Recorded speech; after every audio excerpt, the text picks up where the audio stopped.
आज की वीडियो में बात करते हैं फैमिली फिटनेस के झूठ जो वो लोगों से अक्सर ही बोलते रहते हैं। अब या तो फैमिली फिटनेस को ये लगता है कि वो ज़्यादा ओवर स्मार्ट है, या फैमिली फिटनेस को ये लगता है कि उनकी ऑडियंस ज़्यादा बेवकूफ़ है।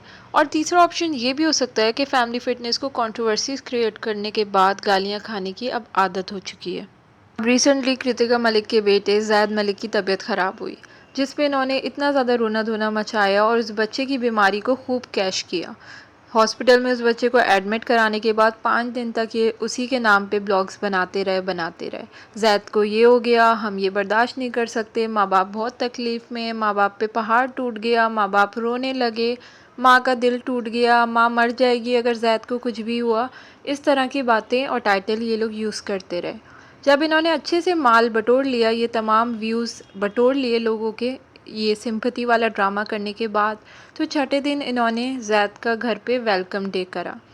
अब क्योंकि इन्हें हॉस्पिटल में तो ये कंटेंट बनाना ही था, उस हॉस्पिटल वालों ने इनको पैसे दिए हुए हैं, और जैसे एक स्पॉन्सर के लिए आपको बार बार नाम लेना होता है, वैसे ही उस हॉस्पिटल में बार बार इनको रहने जाना होता है, ताकि ये वहाँ पे कंटेंट बना सकें और हॉस्पिटल वाले जो इन्हें पेमेंट कर रहे हैं वो पेमेंट जो है रिसीव हो सके, जिसमें इनकी डिलीवरी चीज़ें, आईवीएफ और यहाँ तक कि बार बार बच्चों की हॉस्पिटलाइजेशन सब कुछ फ्री है। बस इन्हें उस हॉस्पिटल की सर्विसेज की पब्लिसिटी करनी होती है। अब ये एक तरफ से स्पॉन्सरशिप लेके ख़त्म हुए थे, अपने घर पे अभी आए ही थे, तो दूसरे ही दिन इन्होंने कारावैन का ड्रामा शुरू कर दिया कि अब हम इंडिया का जो है टूर करेंगे, हम ये टूर चीकू के लिए कर रहे हैं। और मज़े की बात ये थी कि उस टूर पे निकल गई कृतिका मलिक। अभी कल तक उसका दिल अपनी औलाद की मोहब्बत से तड़प रहा था, और आज अचानक से उसको टूर की मस्ती लगी थी। और टूर के स्टार्टिंग से बीच तक, मतलब 2-3 घंटे तक, जब तक इन्होंने आधा रास्ता कवर नहीं कर लिया था, 300 किलोमीटर तक, कृतिका मलिक बार बार यही बोलने लगी, इस टूर पे मैं चली गई हूँ, जैद का ख्याल ना रखेगी पायल, और मैं जो हूँ पहला टूर करूँगी, और फिर जब हम घर जाएंगे तो फिर नेक्स्ट टूर के लिए पायल जाएगी। और पूरे टाइम वो यही बातें कर रही थी, मैंने ये कपड़े रख लिए, मैंने ये सामान रख लिया, मैंने किचन का सामान रख लिया, और बहुत ज़्यादा खुश थी। स्किन ट्रीटमेंट करवाया, शॉपिंग करी, हर एक चीज़ करी। बच्चे की देखभाल करते हुए तो दिखाया नहीं, लेकिन घूमते फिरते हुए अच्छे से दिखाया कि पायल और कृतिका किस तरह से अपनी hair treatment, skin treatment, shopping, सारी चीज़ें कर रहे थे। और ऑब्वियसली बच्चे तो किसी कोने में पड़े होंगे अपनी नैनीज़ के साथ। फिर क्या होना था, जैसे ही इनकी स्टोरीज़ देखी, इंस्टाग्राम पोस्ट देखा, लोगों ने गालियाँ देना शुरू कर दी।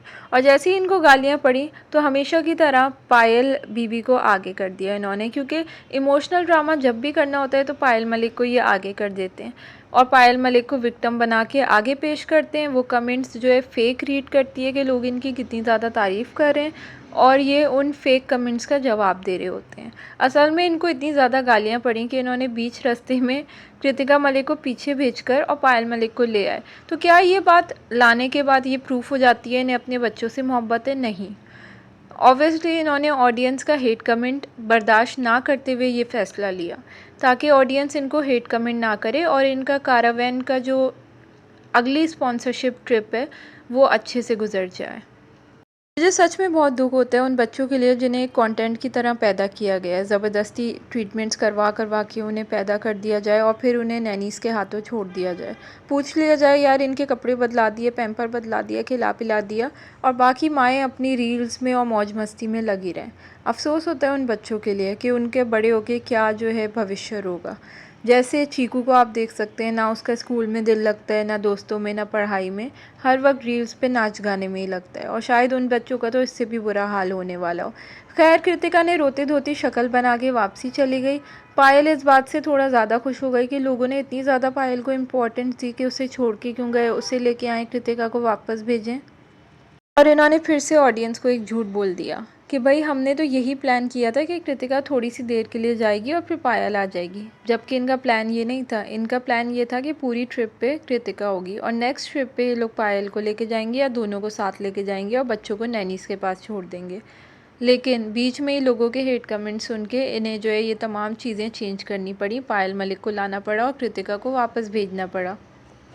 क्योंकि ऑफिशियली डॉक्यूमेंटेड बीवी अरमान मलिक की कृतिका मलिक ही है, इसलिए हम पूरी ट्रिप पे बार बार अब ये सुनते रहेंगे कि अरमान मलिक कितना ज़्यादा कृतिका को मिस कर रहा है, कितना ज़्यादा उसे याद कर रहा है, और जल्दी से ज़ैद ठीक हो जाए और वापस आ जाए। और एक माह और इन लोगों का ये वाली बात कहना कि हाँ, इन बच्चों की 2 माएँ हैं, पायल भी है, कृतिका भी है, तो एक माँ हमेशा पास रहती है, नहीं।